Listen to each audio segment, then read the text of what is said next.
بسم الله الرحمن الرحيم عما يتساءلون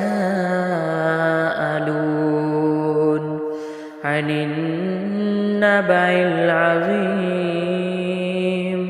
الذي هم فيه مختلفون كلا سيعلمون ثم كلا سيعلمون ألم نجعل الأرض مهادا والجبال أوتادا وخلقناكم أزواجا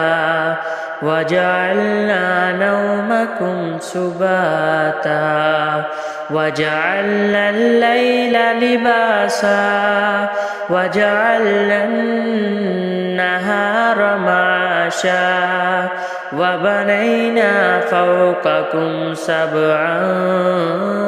شدادا وجعلنا سراجا وهاجا وأنزلنا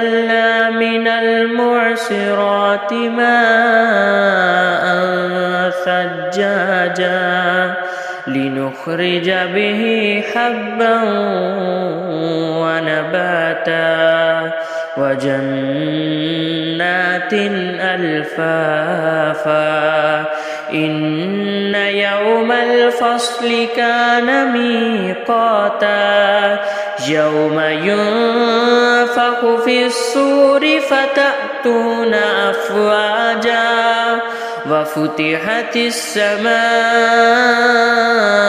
فكانت أبوابا وسيرت الجبال فكانت سرابا إن جهنم كانت مرصادا للطاغين مآبا لابثين فيها أحقابا لا يذوقون فيها بردا ولا شرابا إلا حميما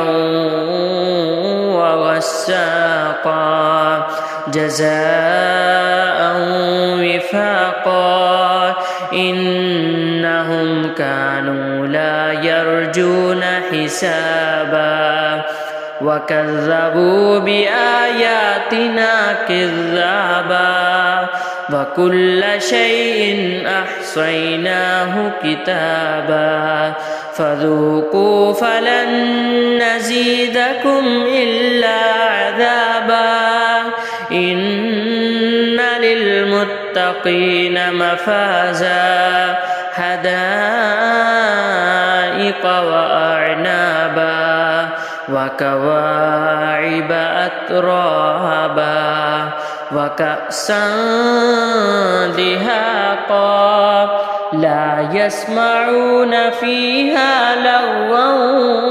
ولا كذابا جزاء من ربك عطاء حسابا رب السماوات والأرض وما بينهما الرحمن لا يملكون منه خطابا يوم يقوم الروح والملائكة